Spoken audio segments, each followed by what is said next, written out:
Well, today we stand here with heavy hearts. As you know, we lost one of our own, and we stay committed to making sure that we conduct a very thorough investigation to get all the answers for Tara's family, all of her loved ones, and for our Sacramento Police Department family as well. Tonight we do have an update, and with me this evening will be Chief Hahn, Deputy Chief Ken Bernard, and our Assistant City Manager, Chris Conlon. As we start this update, we do want to show a video, and this video is a small clip of a body-worn camera at the scene during the shooting.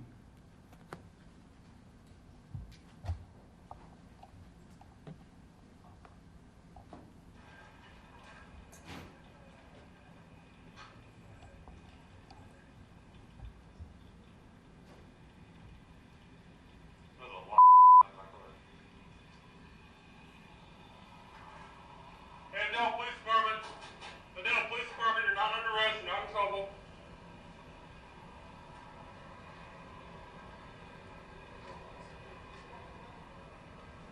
Daniel Police Department, if you're in here, let me know. You're not in trouble, dude.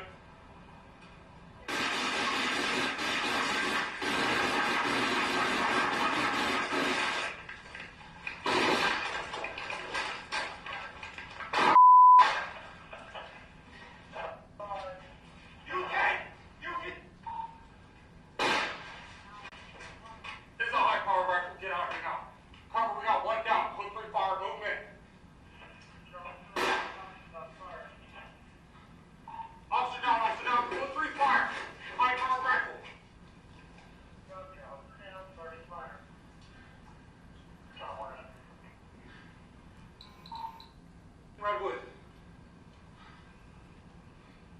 Who's in front of this boat right here? Get back here. Where are you at?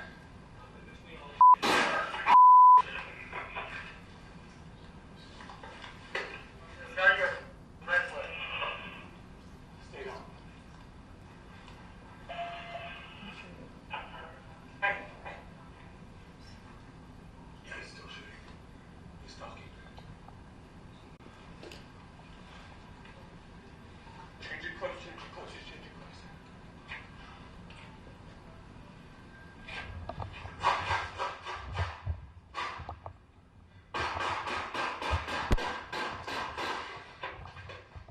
Get out. Get out. Get out. Go. Back up. It's in front of Get up, go.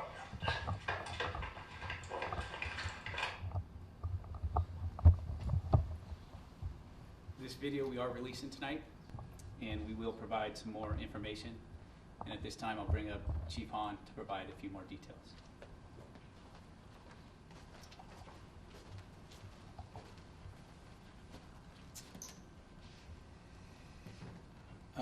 So understand this is an ongoing investigation, and there's a lot more work to be done to gather all the facts. As we've always stated, we put out facts on critical incidents as we gather them.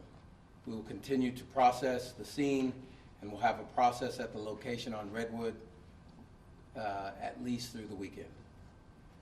As you just had a glimpse into what the officers faced on this day through that video clip, a couple things are clear by the facts that we know at this point. The officers were essentially ambushed by the suspect, and the result was him murdering one of our community's police officers. Throughout much of this incident, from the first time the suspect shot at our officers, murdering Officer O'Sullivan at 6:10 p.m., he continued to fire at officers for over 4 hours. He typically shot rounds at officers every time he observed any sort of movement. He fired at the armored cars and officers multiple times. We want to make sure we provide our community the facts as we obtain them and confirm them. There's a lot of speculation about this incident and many aspects of this incident, so I'd like to address some of those at this time. It is clear by the suspect's action that he was intent on murdering additional officers and was taking action to do just that. repeatedly shooting at officers throughout much of this incident. We now know that he had multiple weapons in multiple buildings on the property, both handgun and rifles, along with numerous rounds of ammunition. Due to the fact that the officers believed they were being shot at with a high-powered rifle, they had officers retrieve our armored vehicle. I truly believe if officers utilized the equipment they had at the time, prior to retrieving the armored vehicle, we would have additional officers murdered on that day. If officers utilized the squad car with ballistic doors, this protection does not protect against high-powered rifle rounds. Those officers would have surely been killed. If officers utilized their bulletproof vests or their handheld ballistic shields, they would have been killed. These pieces of equipment do not protect against high-powered rifle rounds. This was an ambush-style attack on Sacramento police officers that lasted for hours. Under the most dangerous and trying circumstances, our officers performed admirably. The best proof we have that this is the case is by knowing no additional officers were killed by the suspect and no community members were injured or killed by the suspect. With the facts as we know them today, that is amazing because the suspect was truly intent on harming additional people. I'm extremely proud of how our officers served our community that afternoon and how they served each other. This was a horrific day for this police department and frankly for our entire community. We lost an amazing person and a bright light for our entire community. A family lost a daughter, a sister. This will have an effect on Tara's family and friends, this department, the officers involved, and our community for the rest of our lives. But our officers, they will get up tomorrow. Our officers will come to work and they will serve this community. They will help the next person in need that calls for our assistance, all while knowing what happened Wednesday afternoon. I ask this community to lift up the Sullivan family now and moving forward because they have paid the ultimate sacrifice for all of us. The family needs our love and support right now. I will now turn it back over to Sergeant Chandler to give some of the specifics on this incident.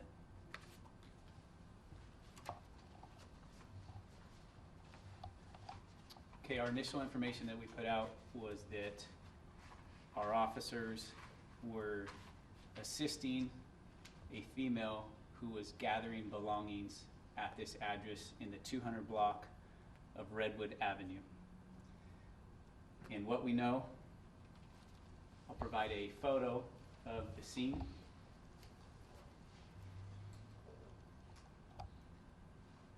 This photo here is the scene where this took place. The address where the officers responded to was this location in the 200 block of Redwood Avenue. This is the front house. This is a detached garage. This is the primary street, Redwood Avenue. And this is an alley that is behind the primary house. When the officers went to the residence to help the female gather belongings, they also learned some preliminary information about the male half, including that he had a misdemeanor warrant for an assault from a previous incident, not from this incident. When they went to knock at the front door of this residence, there was no answer, and they noticed that the front door was barricaded. And I'll show you a picture of that front door from the interior that we gathered later. This is the front door of that residence that was barricaded. Back to the area. The officers also knew that the suspect had a connection to the house that is just east of the primary house. They went in there to attempt to make contact with him and also gather some belongings of the female. After that, they also learned that the female wanted some personal belongings from the detached garage. And inside of this residence, they located 2 firearms that they learned belonged to the suspect. Based on that information, there were originally only 2 officers that were on this call. After learning about this suspect having 2 firearms in this residence and potentially having access to more firearms, the officers asked for additional officers to respond and help due to the potential of the suspect having additional firearms. In addition to the 2 officers, 3 additional officers responded to help as they developed a plan to go knock on the door of this detached garage, because they had already knocked here and they knew that the front door was barricaded, and the female that they were helping wanted some belongings from this detached garage. The officers developed a plan as they were in the neighboring residence yard, and they developed a plan, and the video that you observed was body-worn camera video of an officer who was the primary officer going to make contact in this detached garage. That officer had 4 additional officers with him, including Tara. And as you saw in the video, the officer knocked, announced his presence, went inside that detached garage, and that's when the officers were ambushed. And that's when Tara was struck by gunfire.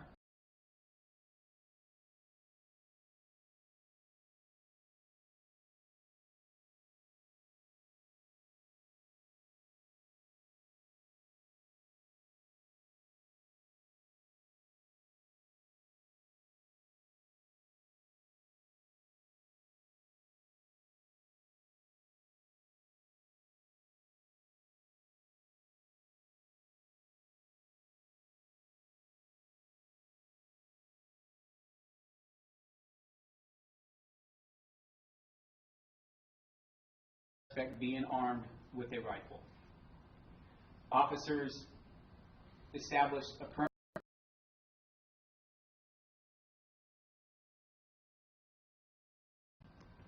while waiting for an armored vehicle.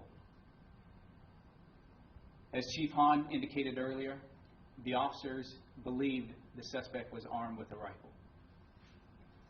Due to that, they requested an armored vehicle. You heard the gunshots by the suspect. The suspect continuously fired from a high-powered rifle. Fortunately, we recently developed a new plan for gathering special equipment, including the armored vehicle. And fortunately, that plan came into place here because we had a patrol officer who was recently trained and able to deploy in the armored vehicle. That patrol officer, who was working in a patrol capacity, responded to our police station at 300 Richards Boulevard, and he got the armored vehicle. The request was made at 6:13, and the officer was at the police station at 6:15 and got the armored vehicle. And at 6:22, after loading up the armored vehicle, he left the police station and responded to the scene with lights and sirens. The officer arrived at approximately 6:27 p.m. with the armored vehicle and coordinated with the officers on scene who had established a perimeter around the primary house. And at that time, they believed the suspect was in this front house, and they continued to hear gunfire coming from the suspect. Per officers on scene, during that time frame, the suspect fired his weapon during this time frame: 6:10 p.m., 6:11 p.m., 6:12 p.m., 6:15 p.m., 6:17 p.m., 6:18 p.m., 6:19 p.m., 6:29 p.m., 6:46 p.m., 6:47 p.m., 6:49 p.m., 6:53 p.m. There were more that continued throughout the incident, all the way up until 10:29 p.m. Overall, throughout the entirety of this incident, the suspect fired at least 30 different times. As that officer arrived with the Bearcat, which is the name of our armored vehicle, you can see the Bearcat right here. That is our armored vehicle. They developed a plan to come through the alley because Tara, she was injured and down in the backyard of this residence, roughly in this area. The officers had to navigate through many different obstacles to get to the backyard, including a pole, a chain link fence, a wood fence. They developed a very safe plan to utilize the Bearcat, the armored vehicle, to safely rescue Tara, because they were continuously being fired at by the suspect, who they believed was armed with a rifle. They navigated the Bearcat by breaching the rear fence. As they breached the rear fence, the suspect continued to fire at the Bearcat, and the Bearcat was struck by gunfire multiple times. As they entered the backyard, they had to navigate through other items in the backyard, and as they continued to move, the suspect continued to fire at the Bearcat. As they got within close proximity of Tara, one officer exited the Bearcat and returned fire at the suspect, while multiple other officers rescued Tara. At that point, they placed her in the armored vehicle as the suspect continued to fire at the Bearcat. After placing her in the vehicle, they backed out. As they backed out, the suspect continued to fire at the Bearcat. As they backed out, the Bearcat became disabled, and that's where it became disabled. And that's when multiple officers carried Tara out of the area to a patrol vehicle and transported her to a hospital. As she was being transported to a hospital, we know that a CHP officer was rendering aid, and that CHP officer has extensive medical training, including being a first aid trainer for his department, an EMT, a combat medic, a licensed practical nurse in the military. We're very thankful for that CHP officer.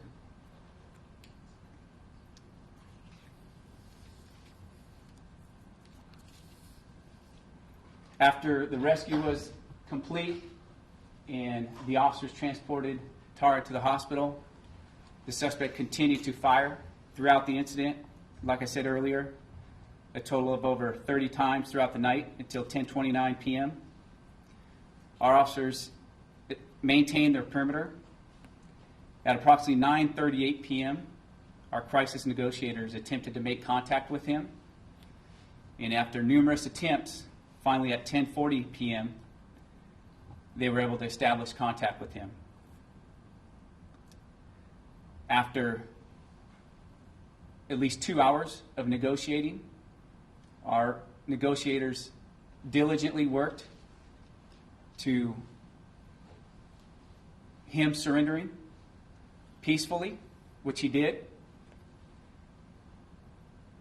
And he was taken into custody at approximately 1:54 p.m. He was not injured.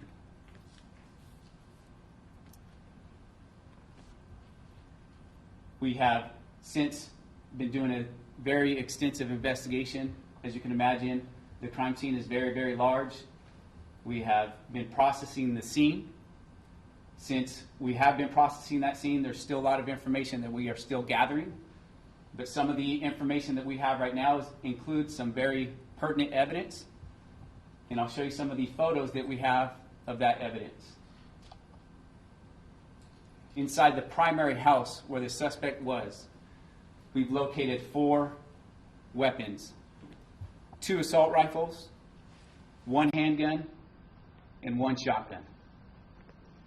Our investigators have determined that the suspect used all 4 of those weapons during this incident. Our investigators have also determined that there are casings throughout this residence from this incident. Additionally, these 4 weapons were placed strategically throughout the house. This is one of the assault rifles that was inside the house. This is another assault rifle that was inside the house. This is the shotgun and handgun that was inside the house. All 4 of those weapons were used by the suspect. Like I said earlier, there were multiple casings throughout the entire house, and our investigators have determined that all 4 were used by the suspect. Go back to the Additionally, during their investigation, investigators have also located 2 additional firearms that were located in the detached garage where the officers attempted to make entry in the video that you observed.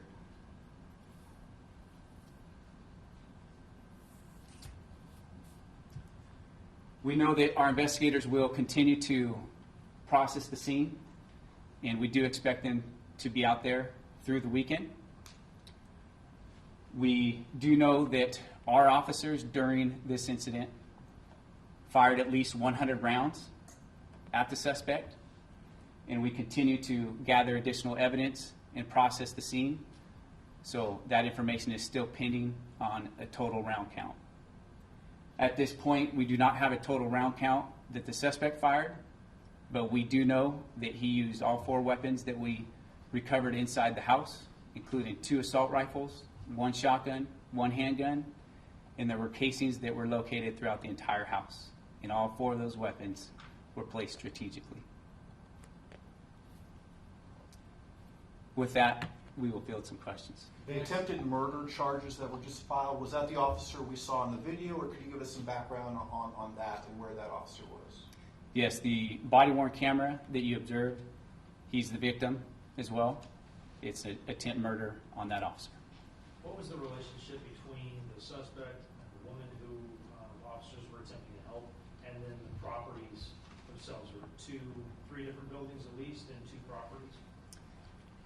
So we want to make sure that we do not compromise the investigation, and they are working diligently to find all of those answers. We do know that the suspect and the female did know each other, and we do know that they had some sort of relationship, and they had some sort of incident prior to this evening, and that's why we got the initial call. As we indicated earlier in the initial information we gave out, that they had some sort of disturbance. The exact details of that disturbance, we are still conducting follow-up regarding that disturbance in the relationship. The houses involved, we knew that this was the primary house of the suspect. We knew that this was the detached garage of the suspect. And then, per the female, the suspect had ties to this neighboring house. And as I said earlier, we did locate 2 assault rifles that belonged to the suspect that were inside this house. There were no domestic violence charges filed, at least not yet, or are we expecting that there will be? Was it a violent incident from the morning, or was it a disturbance? Well, I don't want to speculate on what happened. I do want to give you the facts, and the facts that we know is that there was some sort of disturbance between those 2, and our officers were going to this location to help the female gather belongings, and they did learn that he had a misdemeanor warrant. Vance, can you just go over that garage, correct, is from where we saw the video, right? So the garage, where you saw the officer was approaching this detached garage, and that door that he knocked on, that was on this side of the detached garage. The suspect was firing from inside this residence. After the initial shooting, was Officer O'Sullivan ever in contact with dispatch or fellow officers or any communication at all from her after the initial shooting? No. Were the officers in line of sight from the suspect where they were in the alley?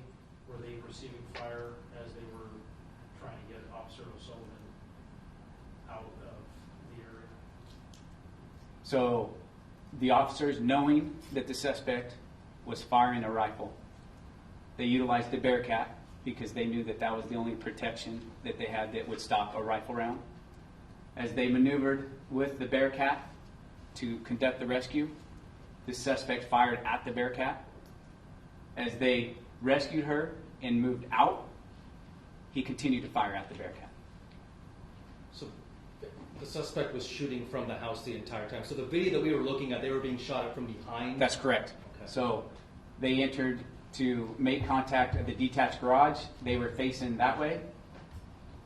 The suspect was in this residence Gotcha. and fired from that residence at the direction of the officers that way. And you said the 4 guns that were used were found in the actual residence? The 4 guns used by the suspect were found in this And residence. the other 2 were in the other residence to the south of it? Well, we found 2 firearms before this incident. Okay. The 4 firearms used during this incident were found in this residence. And so- We found firearms in the detached garage. We found firearms in the primary residence. We found firearms in this residence.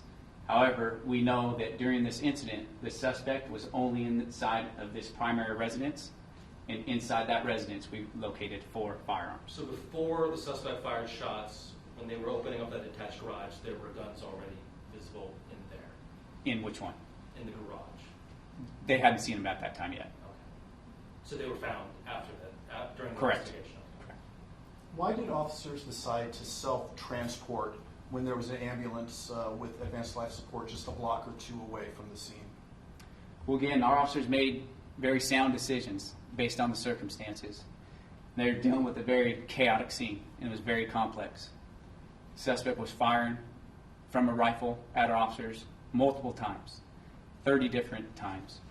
The suspect was firing at our officers when they were in an armored vehicle, conducting the rescue. The suspect was still firing as the armored vehicle became disabled.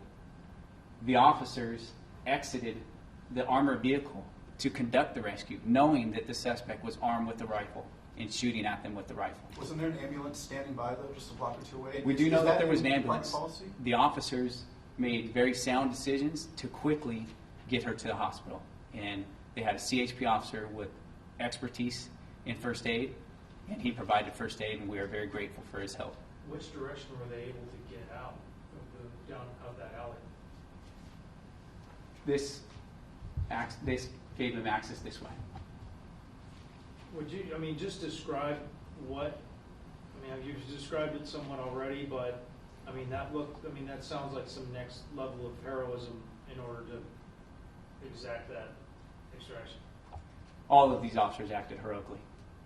I can't speak enough about how they acted during this incident under extreme conditions, knowing that the suspect was firing from a rifle, which the only protection that we had here that would protect you from a rifle round is the armored vehicle. Why was the house, I guess better question, how were the officers divided as they entered the property, knowing that the front was barricaded? And how many officers were going to the garage, and then how many were assessing the house or going to the house, or did they all go to the garage? Well, again, we're still talking to all the officers involved. We're still developing more information. We're still processing the scene. So based on preliminary information, we do know that there were 5 officers on scene when the shooting occurred. And we do know that the primary officer made contact at the door. Tara was behind the officer when she was shot and struck by gunfire. Then there were 3 additional officers on scene. As far as where they actually were during the shooting, that's all still part of our investigation. But we do know that they were on scene during the shooting. So Vance, can you recap one more time? So I know there was Officer O'Sullivan and then her partner who we saw in the body cam video. That's correct. And then there were 3 other officers. Were those other 3 officers on a part of the initial taking that woman back to this residence for the home, or they called because you had been there before and you knew there was guns involved possibly? Well, like I said earlier, they located 2 firearms in the neighboring residence that they knew the suspect had access to. So they made a wise decision based on locating those firearms and having information that the suspect potentially had more firearms. They asked for additional officers, and that's when 3 officers responded to provide assistance. How did the Bearcat become disabled? Well, that's all part of what we are processing. We are processing the scene still and examining exactly why the Bearcat became disabled. Sorry. Does the suspect have surveillance cameras at all? Good question. We do know that the suspect had multiple surveillance cameras, and as the officers maneuvered in the Bearcat, they observed multiple cameras on the back side of the primary residence where the suspect was and where he was firing from a rifle. They utilized less lethal weapons to take those cameras out, and they did that knowing that the suspect could observe them and their movements as they conducted that rescue. What led your officers to the other home where they found the guns prior to the shooting taking place? Just because they knew that the suspect had access to that, they didn't know if there was guns inside at the time, they wanted to check that out first? Or? Well, again, their primary objective for this incident was to help the female gather belongings. She wakes up in that? That's correct. Okay. How did you get him to surrender? Our crisis negotiators are highly trained, and they work diligently for at least a couple hours, and we're very grateful for their work. And despite the suspect firing on 30 different occasions from 6:10 p.m. all the way until 10:29 p.m. and to safely surrender. Does the suspect have a permit to hold the legally? I'm sorry, can you repeat that? Does the suspect have a permit to hold all these weapons? I don't have that information. I would have to reach out to our detectives about that. Chief, But not that I'm aware of as far as a permit. Our deadline, could you maybe just take a question or two? I don't know if you had any personal interactions with Officer O'Sullivan or anything along those lines. Have you had a chance to talk to her family? And can you just give us your thoughts about this specific officer? Yeah, I knew Officer O'Sullivan, and I have talked to her family. I think she has an awesome family that is probably the reason why she was such an incredible person, and I think they're going through the same thing all of us would be going through. It's really tough on them. In terms of Tara, I've known her since before we hired her because she was in the original class of the LEX program at Sac State. She was a leader in that original class. And I guess the best way I can describe her is I've never seen her not smiling. And she's always been very enthusiastic and committed to being a police officer, and has known she's wanted to do that for a very long time. And including just a week or two prior to this incident, she came out and ran the 5-mile final test for the current academy, even though she had already graduated, to support the new officers. So she truly was doing what she loved and was very dedicated to it and dedicated to helping people. And that's actually what she was doing on this day. She was helping a woman get away from an environment she didn't want to be in and helping her get her belongings. And she paid the ultimate sacrifice to do that. Vance was also shot from behind, and how did the officer who we have the video camera of escape? Where did he end up as he took shelter? Well, again, our investigators are still processing the scene, all the information, all the evidence. What we do know is that the officers were approaching the detached garage when she was struck by gunfire. And we do know that the suspect was firing from that primary residence. As far as the officers, what positions they went to, that's all still what we are examining. We're talking to all the officers, but we know that the officers knew that the suspect was firing a rifle, and they knew that the protection they had, including their vest, would not provide any protection for them. So they were looking for safe places to be so that they wouldn't be harmed.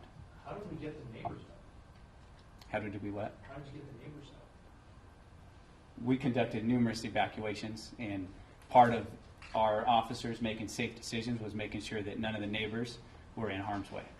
Were any armor protecting devices or vehicles used in order to get them out, or based on where he was shooting from, did we think that anything on the side was maybe more safe? Or was it thing? Well, I can tell you this, we had agencies from our entire region that responded and willingly went in there knowing these circumstances of a suspect firing at all officers on scene with a rifle.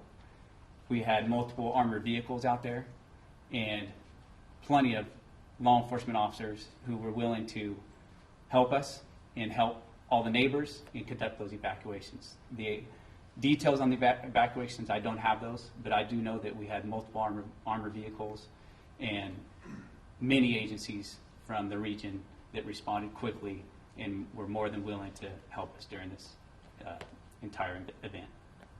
Can you speak to the reviews that will be taking place going forward from the different agencies involved, and what kind of reviews, what kind of things that they'll be looking at as far as training, policy, procedure, rescues, etc.? Well, I can't speak for the other departments. I know what our department policy is, and as we do with any major incident, we will evaluate the entire incident, look at any lessons learned, anything we did well, and we know that our officers performed extremely well during this incident. But our primary focus right now is Tara and her family and honoring her. So with that said, we will be distributing all of these photos that we showed this evening in the video, and as we get more information to release, we will provide more updates. So thank you for your time.